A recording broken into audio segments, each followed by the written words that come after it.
دوبله شده در استودیو جن. نون آخریه رو براتون آوردم بچه‌ها، بفرمایید. بیا نوش جونت داداش، گوش بشه به تنت. اینا رو ته قایم کرده بودم هیچکی پیدا نکنه، به خاطر شما در آوردم بچه‌ها. بیا برادر، نوش جونت داداشم. زندگی برای بعضی آدم ها خیلی سخته، مگه نفاته؟ واسه حال اینا رو ببین.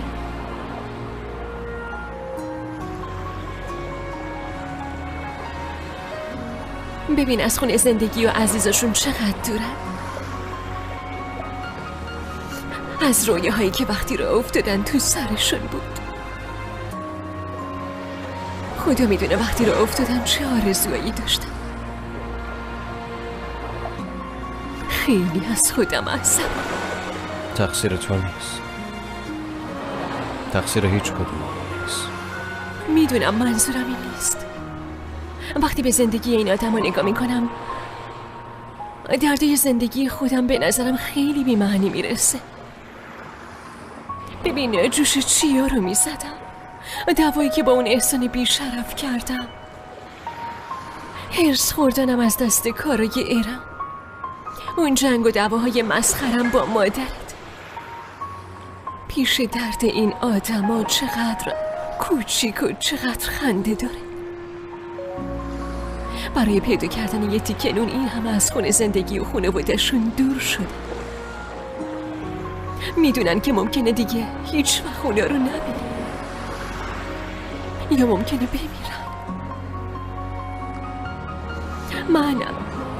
من اگه قرار باشه سلیمو نبینم حتما دیوونه میشم، خودمو میکشم. ما هیچ وقت جدا نمیشیم. هر کاری هم بتونیم میکنیم که اونا رو برسونیم خونه‌هاشون. تو قصه نخور باشه. اگه تو اون جزیره میموندن از کجا میرم؟ شاید هم از گرسنگی میمردم. اما الان دیگه امید دارم. خب بعدش چی میشه فاطمه؟ باعث و بانی اینا چی میشه؟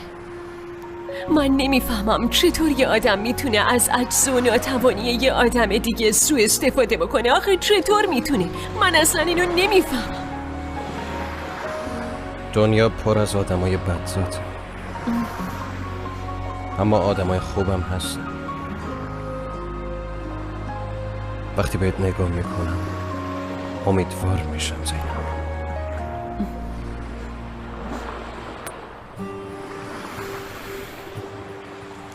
فعلا که خوبا برنده شدن. خوبا 1، بعدا 0. میرسه. چی؟ ببینم گوشی آنتن میده یا نه. بابا اینا حتما نگران شده. راست میگی. آره خط میده؟ هنوز نه. باز خوبه. باید یکم دیگه به ساحل نزدیک شیم.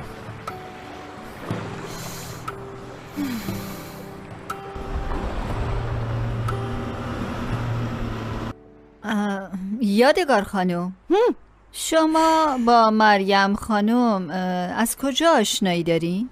اوه ما که همدیگر رو نمیشناسیم گلسوم خانم جون. اما با شوکت خان آشنا بودن. خب اونم کار دنیزیه دیگه، همشهریه، وگرنه آشنایی خاصی نداریم. فقط توی عروسی چیزی پیش اومد که همدیگر رو دیدیم، همین. مادر جون مشکل شما اینه؟ بچه های من گم شدن مادر جون. اون وقت شما شجره نامه شوکت خان رو زیر رو میکنین؟ به شما چه آخه؟ تو سرت تو کارایی باشه که قدرت درکشو داری، بذارینم مشکل من باشه. اصلا هر بلایی سرمون اومده از دست اون زینب اومده. بچه های من بچه های عاقل فهمیده ای بودن. 5 دقیقه دیر میکردن سریع خبر میدادن. این چه وضع حرف زدن زردک خانم جون؟ زینب من ضرری به هیچ کس نمیرسونه، تازه به نفعشون هم هست. بله مقدس، لطفاً دیگه تمومش کن. از صبح داری قرولند میکنی، همه به حد کافی کلافه ای. یادگار خانم شوکت کجا موند؟ راستش شما هرچی میدونین منم همونقدر میدونم فهمی. خب اما وقتی میگه حلش میکنم یعنی حلش میکنه، نگران نباشید. بچه های من گم شدن. از خونسردی شماها دهنم باز مونده، به خدا باز. مقدس خانم، مال تو بچه‌م، مال ما سیب زمینی. بابا انقدر داد و هوار نکن، یه ذره آروم باش سر حسابی. آروم باش بابا. واقعا که مریم، بهت نگفتم اینجا پیدات نشه؟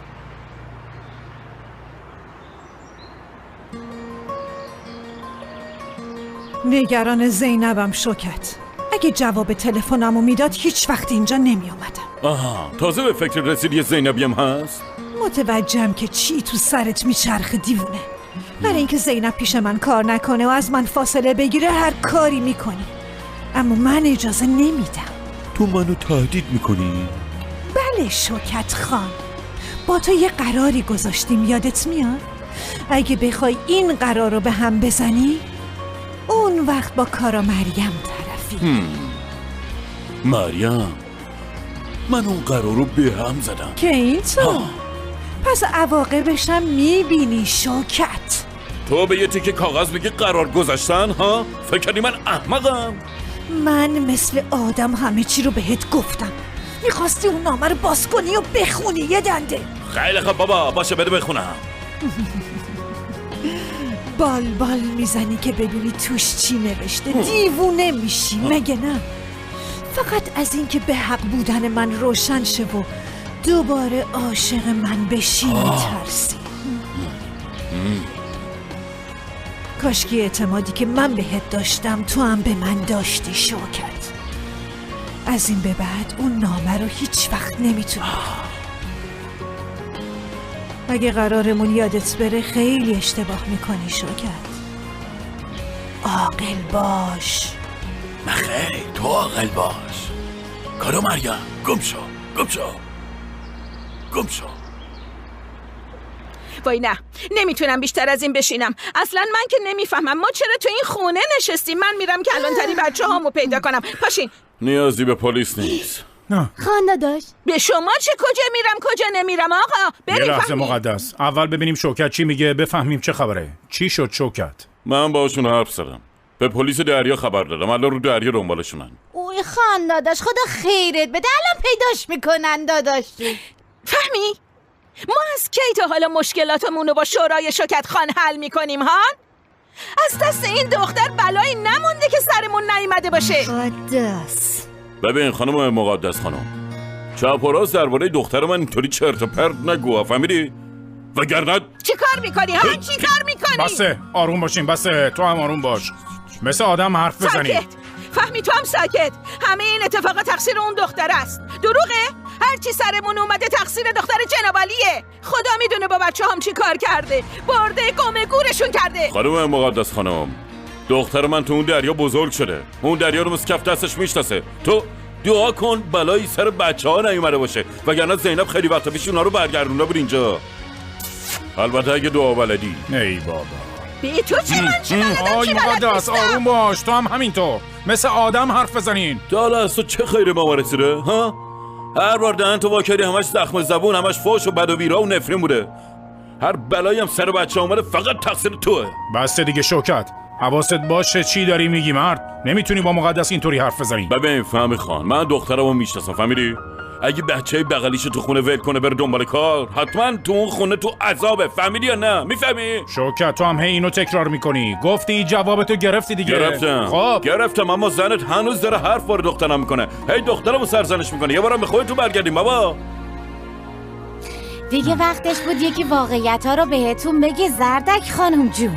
خدایی از پس یه افریته روانی برمیاد. خیلی ببخشید مقدس جون، اما حق با شوکت خانه. حقت بود مقدس، حقت بود.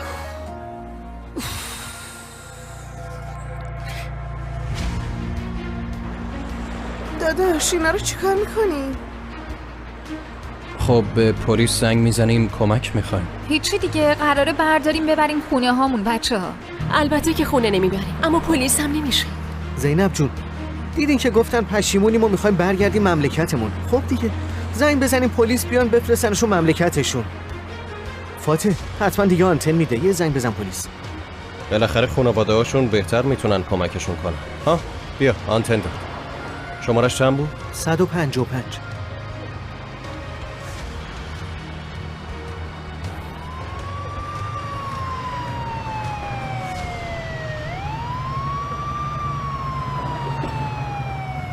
بیا اومدن، هنوز زنگ نزده اومدن. های پلیس! آها میخواد بیاد اون برم.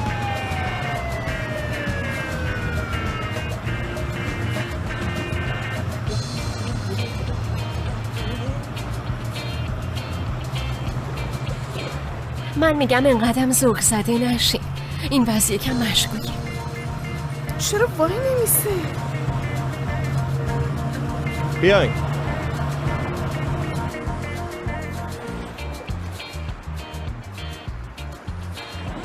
خیلی حلال زاده این آقایون. منم داشتم به شما زنگ میزدم. آخه چرا ما رو سر میدونید؟ پیجتون کردیم، چرا جواب ندادیم؟ چی؟ پیج؟ نشنیدیم. بیسیممون پاره شده. بیسیم ما خرابه، کار نمیکنه. این آقایون کیان اینجا؟ پناهندن. ساکت شو. شما با این آدما چیکار کردین؟ بابا داشتیم میآوردیمشون پیش شما. آره تو جزیره پیدا کردیم. داشتیم میآوردیم پیش شما. کدوم جزیره پیدا کردیم؟ جناب ما نمیدونیم، اسم و رسمش نمیدونیم، اما این بیچاره ها اونجا تشنه و گشنه افتاده بودن، ما آوردیمشون اینجا تو کشتی. همین باور کنیم، فقط همین. ما هم باور کردیم. کاپیتان این کشتی کیه؟ منم. مدارکو بیار. مدارک؟ گواهی و مجوز آبجی. من گواهی کاپیتانی ندارم. چی؟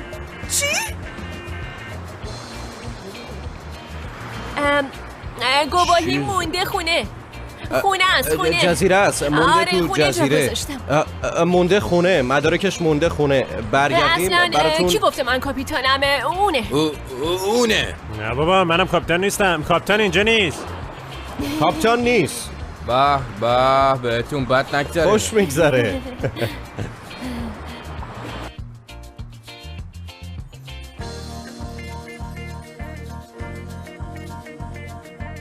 بله همه چی حل شد. اینم حل میشه امیدوارم. دلم برای پسرم تنگ شده. آخ منم خیلی زیاد میخوام اون لنگای کوچولوشو گاز بدم. همش تقصیر منه. الهی بمیرم خلاص شین. تو زندون میپوسیم. پسرم بی مادر بزرگ میشه فاطمه. زینب چرا نگو دیگه. چرا همش خودتو سرزنش میکنی؟ سری قبلم همینجوری کردی. سری قبل چیه؟ نه از دست زبون تو. هیچی همینجوری گفتم. همیشه اینجوریه دیگه. جناب سروان یه لحظه بیاین. بیا اومدم. چی میخوای؟ چرا ما رو اینجا نگه داشتین؟ مگه ما چی کارتون کردیم؟ خب بس دیگه یکی یه چیزی بگه. مجبورم؟ جناب زنم یه سوال ازتون کرد، چرا جواب نمیدین؟ خدایا خودت بهم صبر بده. اول به ما صبر بده. بابا فقط ازت یه سوال پرسیدم. نترس زینب، همه چی رو حل میکنم، نگران نباش. زینب قصه نخور دیگه، جیگرم خون میشه. بیا اینجا. فاطمه ما نگران جوونیمونیم، اون وقت این فکرش کجاست؟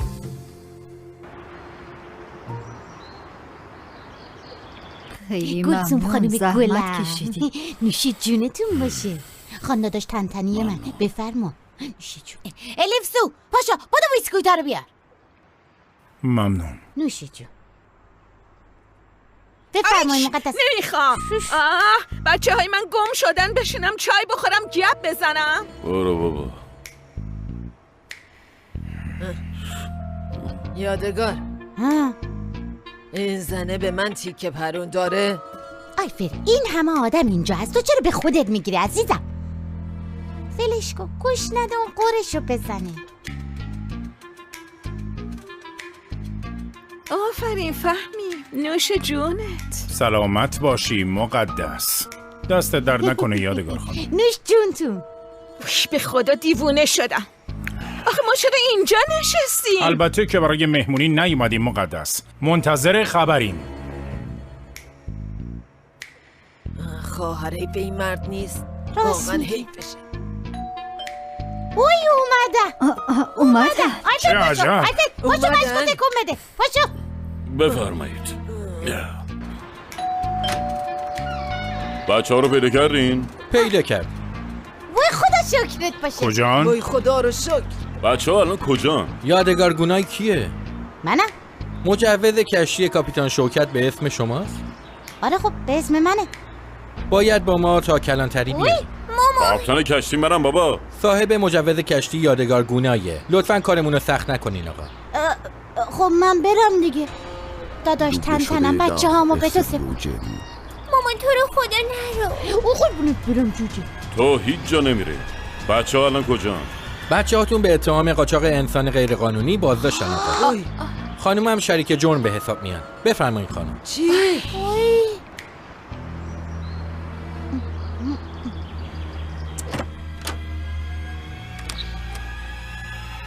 بیا بشین.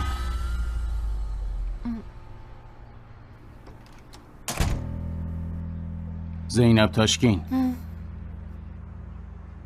با صاحب کشتی یادگار گونایی رفتین تو این کار؟ نه آقا، این چه حرفیه میزنین؟ عمم از این خبر نداره، ما هم نداریم، هیچ کدوممون نداریم. منم ندارم. ببین برای من قصه نباف خانوم. قاچاق انسان جرم سنگینیه. یا هرچی میدونی مثل آدم میگی یا یه راست میری زندان. تا اون موهای فرفریت هم اونجا سفید نشده نمیتونی بیای بیرون. بابا من بچه دارم آخه، منو چی به قاچاق ماچاق؟ تازه میگی یه بچه هم داری. خجالت نمیکشی همچین کارایی میکنی؟ آقا این چه ربطی به زن و بچه داشتن داره؟ آهان میگی بچه هم داشته باشی فرقی نمیکنه؟ هیچ فرقی نمیکنه. خب ما فقط میخواستیم به زینب کمک کنیم، همین. راستشو بگو، سردستتون اون دختر زینبه درسته؟ بله، همه چی به خاطر زینبه. ما همه جوره پشتشیم جناب. خب اون کاپیتان ماست. ها، پس همتون دستتون تو کاره آره؟ بله با هم تصمیم گرفتیم. برای چیز البته، برای ماهیگیری. پسر یکم قبل نگفتی تو کار حلواییم؟ اونم هست. در عین حال تو کار حلوا هم هستیم. ها، به عنوان ویترین برای کارهای خلافتون. میشه از اول شروع کنیم؟ باشه از اول شروع کن.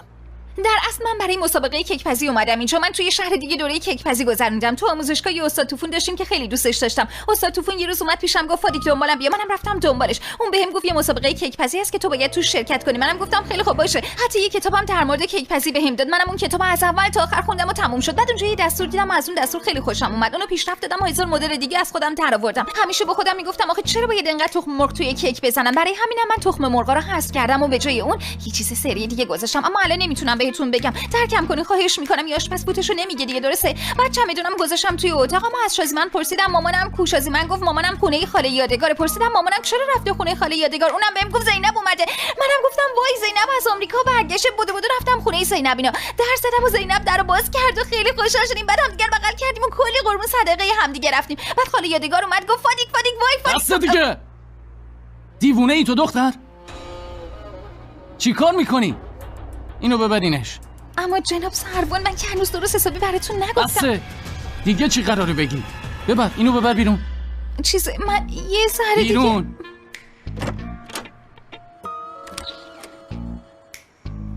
یه مش آدم روانی. راستش من به خاطر فادیک اومدم. همچین زیاد اهل ماهیگیری نیستم. من از آدماییم که بیشتر از هوششون استفاده میکنن. وقتی فکر کردیم اون پناهنده زامبیان، گفتم لحظه‌ای که کل عمر منتظرش بودم رسیده. اما قسمت نبوده. یه لحظه فکر کنین این واقعیت داشت. اون وقت من وارد یه ماجرای معرکه می شدم. فادیکم می گرفتم پیشم، اونقدر دنبال زامبیا می کردیم تا دنیا به آخر برسه. چی داری میگی تو دیوانه؟ میگم فادیکو می گرفتم می دویدیم دنبال زامبیا. ببرینش. بفرستین روانپزشک معاینه کنه. مگه من چی گفتم؟ گفتم می دویم دنبال زامبی. این جریانا رو روان منم تأثیر گذاشت. ما آدمایی بودیم که سرشون تو زندگی خودشونه. بعد همه چی قاطی پاتی شد. هیچ نفهمیدیم چطور وضعمون به اینجا رسید. به خدا قسم از صبح هر جا رو نگاه میکنم زامبی میبینم.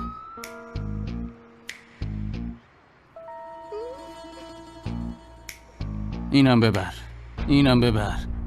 بفرستیم پیش اون زامبی چیه، اینم معاینه کنن. زامبی چی؟ زامبی چی؟ اون زامبی چی کیه؟ بچه هامونو چرا اینجا نگه داشتین جناب؟ بچه های ما که کاری نکردن جناب. هیچ از خود بچه ها پرسیدین چه خبره؟ یا اصلا برن از پناهنده ها بپرسن. بله.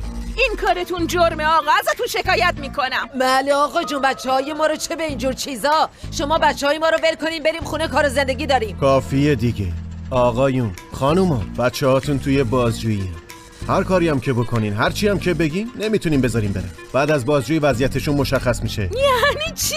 رسما بچه هم سابقه دار شدن آقا. آقا جون، اون کشتی منه. اونایی هم که توشن دخترمه، دامادمه، خواهرزادمه. مگه شما منو نمیشناسین که بچه های منو گرفتین انداختین تو الفتونی؟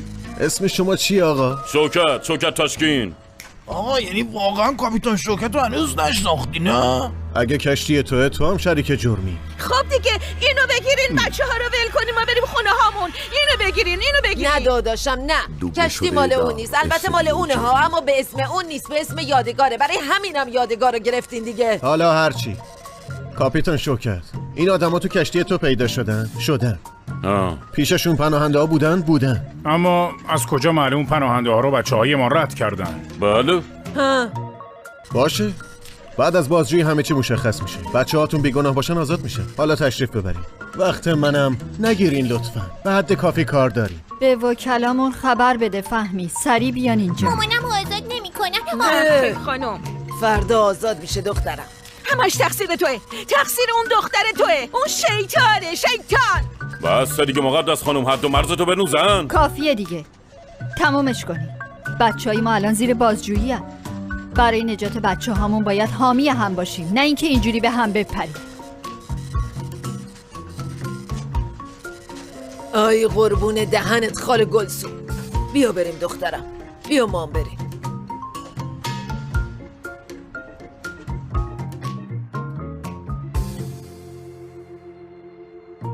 حرف بزن دیگه. آقا شما چی کار میکنین؟ سلینو برداشتین بردین اونجا، مامورا اونجا دارن چی کارش؟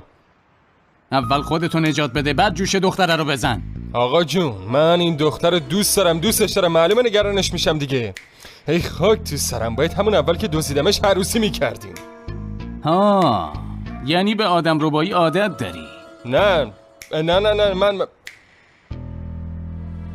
من جناب سروان، من جریانو از همون اول براتون میگم باشه. این پسره جواد من در اصل اون روز با شازیمندم قرار داشتم. خاک تو سرم. خب میرفتی سر قراره، چرا با کشتی را میافتی میری تو آب؟ چی شد؟ قرارم هم نرفتم، نتونستم به شازیمندم برسم. خدا میدونه چه جور با استرس منتظر بوده، چه جور چشم راهم مونده.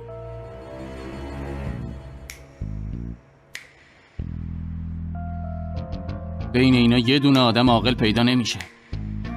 بردار ببرش دیگه. من که حرف بدی نزدم آقا.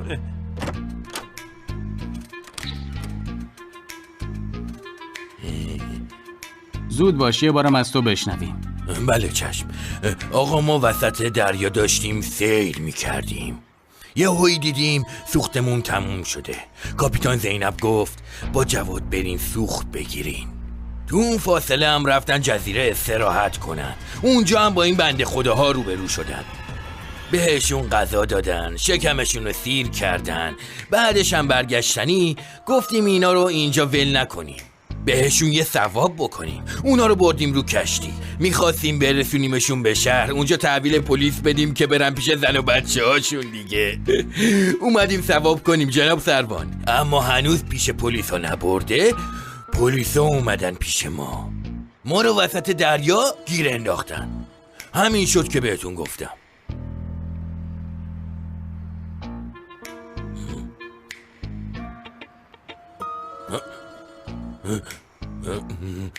بیا جونم، قربونت برم. من با یه بار فهمیدی بهم گفتی، واقعا آفرین. تبریک میگم. اما من واسه گفتن اینا چیا نکشیدم. از صبح تا حالا دارم به زور اینا رو حفظ میکنم. گفتم حفظ کنم اینا رو بگم زودتر خرمون رو ول کنین بریم.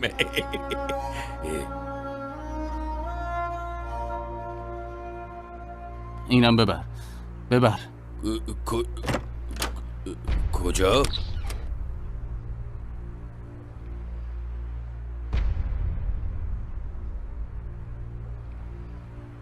همشون از دم دیوونن. بعدش بهم گفتش که حالا که اونا دختر ما رو فراری دادن ما هم دختر اونا رو بدوزیم که حالشون جا بیاد. خانم جون ببینم تو با این دختر فادیک نسبتی نداری؟ اوی فادیک من خودم بزرگ کردم. همین قدی بود کوچولو نصفش هم زیر زمین بود. صبح می اومد با زینب بازی میکرد قفلک. زینب بی مادر بزرگ شد اونم بی پدر بود. اوخه فهمیدم معلومه. اوخه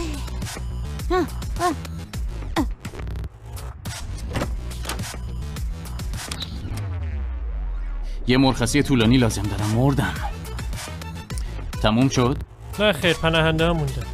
مترجم اومده اما بعضیشون زبون ما رو بلده. باشه یکی که بلده بفرست بیاد.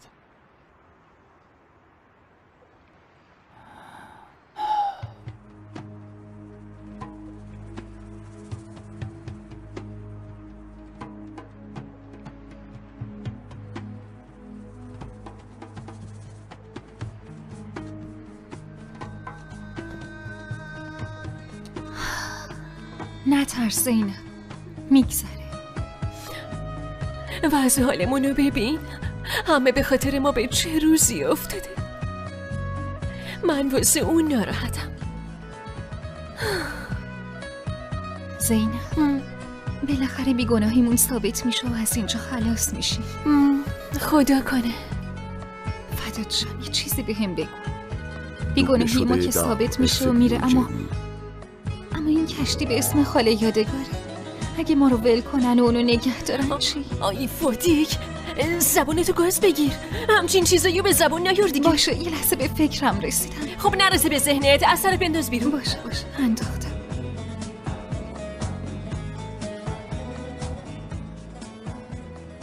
زینب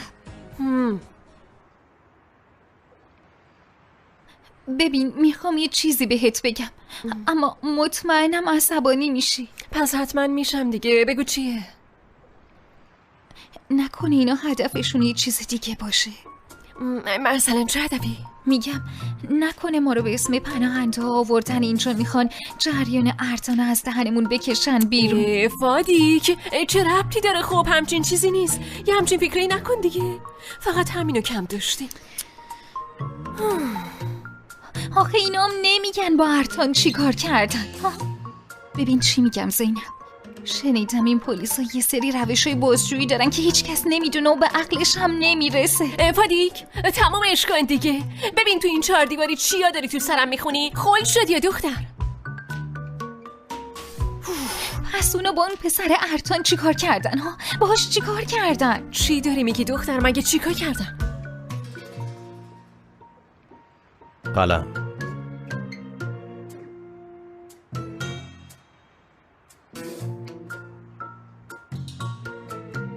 این چیه دیگه؟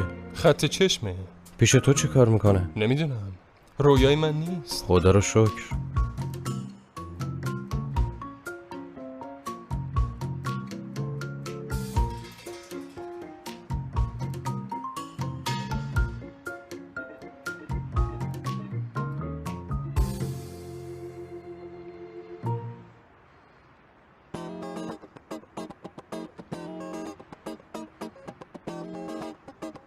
دریل.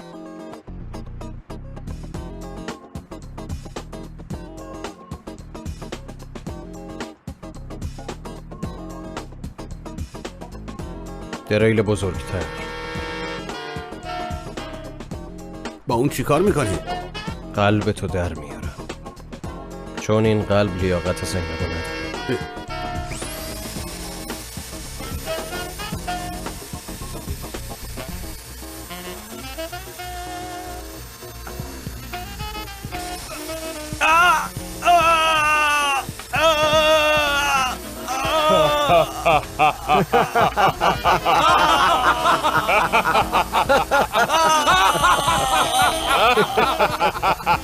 تو چرا همچین فکر یه عجیب غریبی میکنی؟ خب مگه فوت روانی؟ زینب چرا اینجوری میگی؟ برای اینکه از قلب یارو عشق تو بکشه بیرون؟ البته که میتونه همچین کاری کرده باشه. بهت گفته بودم از زندگیمون برو بیرون. اره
فاته که از این کارا نمیکنه. دیرش مثل گنجشکی. نگاش کن. آی زینب جون، چه رویاهای لطیف و محبت آمیزی داری تو. اون فاتح قهرمان و با همچین رویاهای پوچی حروم میکنی واقعا که. قدرت خلاقیتت صفره. از قدرت خلاقیت تو بهتره فاتح. متوهم. قهرمانه. من دیگه دارم ازت میترسم. قهرمان نیست؟ البته که هست. باشه تو راست میگی، قهرمانه. آی کاش واقعا زامبی بودن، اون وقت میتونستیم سرشونو بکنیم. یا فاتح یه کاری بکن دیگه، ما رو از اینجا نجات بده بریم پی کارم. همه چیو من باید حل کنم؟ یکم هم شما فکر کنی. ای بابا مگه قهرمان این داستان تو نیستی ها؟ نه بابا، وقتی تا گردن تو گل گیر کردین یاد قهرمانتون میافتین؟ به به، قهرمان محرمان ندارین. تمام این اتفاقا هم چون کشتی و بی سوخت نگه داشته بودین سرمون اومد. بله. تو هنوز فکرت اونجاست؟ بله که اونجاست. داداش مگه نگفتی پلیس ازمون بازجویی میکنن بعد ولمون میکنن برین همه چی تموم میشه میره؟ پس چی شد ها؟ چه میدونم اورهان، چرا از من میپرسین آخه؟ از من سوال مال نپرسین. فهمیدم. چیو؟ تونل بزنی. ایول. این پسر شعور نداره خداییشا، یه جو شعور نداره. چاره چیه؟ دلمو میشکنی ها. بیا شکوندی دیگه، بیا. ها جناب سروان یه لحظه میای، یه لحظه لطفا. اومدم. دیگه چی میخوای؟ کی میذارین ما بریم؟ تا 3 وقت دیگه آزاد میشین. 3 ساعت، 3 روز، 3 ماه، 3 سال، این همینطوری ادامه پیدا میکنه. ببین جناب آقای پلیس، من نمیتونم این همه مدتی اینجا بمونم. من تو خونه بچه کوچولو دارم. باید قبل از ارتکاب این جرم فکرشو میکردین. شما که یه زن بچه دار هستین، خجالت نکشیدین همچین کارایی کردین ها؟ ای بابا، ما که کار اشتباهی نکردیم. اوی این جیگر عمشه آقا، اون که کاری نکرده باور. پس خانواده هم هستین؟ آره؟ بله خانواده ایم. این عمه منه، اونم شوهرمه، پسرمه، خواهر شوهرمه، دوستمه. خانوادگی پان رو انداختین، حالا پرو هم جواب میدین. آفرین. تو عمرم همچین بیادبی ندیده بودم. بابا چه باندی آقا، این آقایون تو جزیره مونده بودن، اونا رو نجات دادیم. داشتن از گرسنگی میمردن. آره بله ما هم باور کردیم. باور نمی‌کنی؟ حالا چی کار باور نکرد. یعنی میگی که ما رو رد نکردن، جونمون رو نجات دادن؟ آره؟ بله آقا، اونا نبود شاید از اون جزیره هیچ وقت نجات نداشت. از گشنگی همه مرد. مطمئنی؟ ببین اگه با فشار یا تهدید دروغ بگی زندان داری. مطمئن آقا. اون آدما من اولین بار تو عمر دید. اون آدمای خوب ما رو اونجا ول نکرد نرفت. ما گفت ما رو برد پیش پلیس، برگشت کشور خود، گفت باشه. چرا حرفتو باور کنم؟ باور نکرد آقا، فقط حرف من باور نکرد. از بقیه هم پرسید، همه همین گفت. انگار دارن راست میگن نه؟ اینم همونو تکرار کرد.